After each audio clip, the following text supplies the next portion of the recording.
This is Sean Morash from Evan and Tiki. You're listening to Locked Up Sports.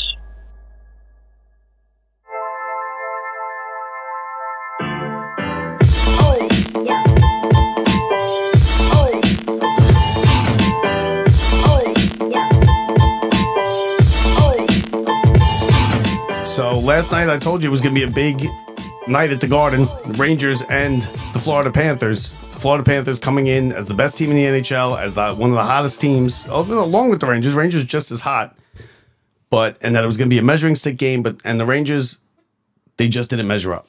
Okay, the Florida Panthers right now are better than the Rangers as constructed right now. Rangers don't play again until Saturday. Saturday is a day after the trade deadline. We'll see if Chris Drury does anything. But as far as the game went last night, it was the same story that the Rangers have had all season. Power play was excellent. Penalty kill was okay.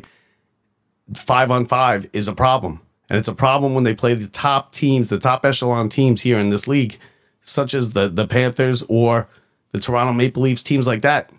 And the Rangers, they don't have enough scoring. They don't have enough scoring. And when Zibanejad is not scoring, and he's not scoring right now, and he hasn't been for a while now, the Rangers just don't have enough scoring. Drury's got to look at that. He's got to look at last night's game, and he's got to say, okay, listen, we need more offense, especially in the top six forwards. Now they could go after Frank Vetrano, or they could go after Tarasenko. I would rather them go after Tarasenko from Ottawa. I think he would provide a big jump to the top six, the top two lines. You could move Capo Caco, provided he's not involved in the trade, down to the third line. Jimmy Vesey could go to the fourth line. You could sit either Remy or Edstrom, because listen, as much as we all love Remy and you need an enforcer, you need a guy like that on your team. Both of them played less than 8 minutes last night, and they both committed penalties. So if Remy's going to be on the ice and he wants to fight someone, that's fine. That's great. They both go to the box, no loss of manpower. But you can't be committing penalties and putting your team shorthanded. And that's what he did. Now, I know last night it was decided on a soft goal let up by Shesterkin. I wouldn't worry about that. That was a fluke thing. It can't happen. Don't get me wrong. That can't happen. But, it was a soft wrist shot. The guy was just throwing it at the net, and he went to glove it, and he missed it. I don't know if he took his eye off it, whatever it was. It was something that can't happen, but it did. It's a fluke. I wouldn't look into that. I wouldn't look into the game really too much, except that it was you wanted to see where you stand against the best. And the Florida Panthers, they went to the Stanley Cup Finals last year.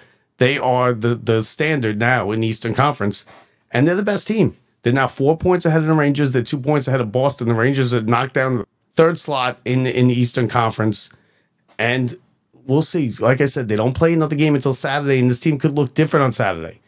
You have somebody like Vladimir Tarasenko coming to this team on Saturday. It could be a whole different ball game, and the Rangers could be right up there with Florida. They're close. Don't get me wrong. They're close. They played with them. It was the fluke goal that was the difference. But still, you could just see the skill level from players like Barkov and Reinhart. Look at the play that Barkov made on that goal. He juggling the puck on a 2-on-1 in the air, diving to the ground, puts it over to Reinhart, who puts it right in the net. Rangers don't do that.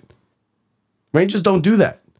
Rangers are more of a grinded out team, and which is okay in the playoffs, but the skill level of Florida is above the Rangers right now.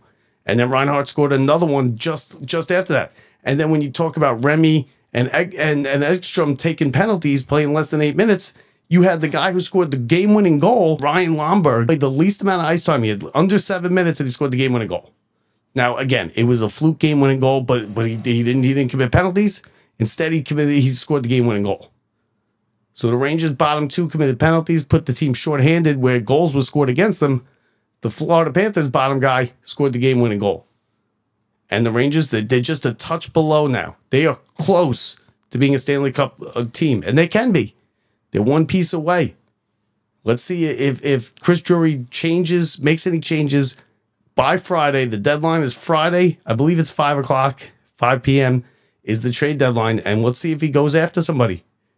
You do what you got to do. This is a team that can win a Stanley Cup. This is a team that you're willing to get rid of draft picks, whatever teams want, because you got to take your chance. You don't get this chance very often. And listen, Zibanejad's got to get it going. He's got to start scoring. You can't just rely on Kreider and Panarin for everything. You can't. Kreider had another goal last night, an excellent goal. He waited the goalie out. He made a great play, scored the goal. But again, another game where the Rangers scored first and they lost. That happens too often too.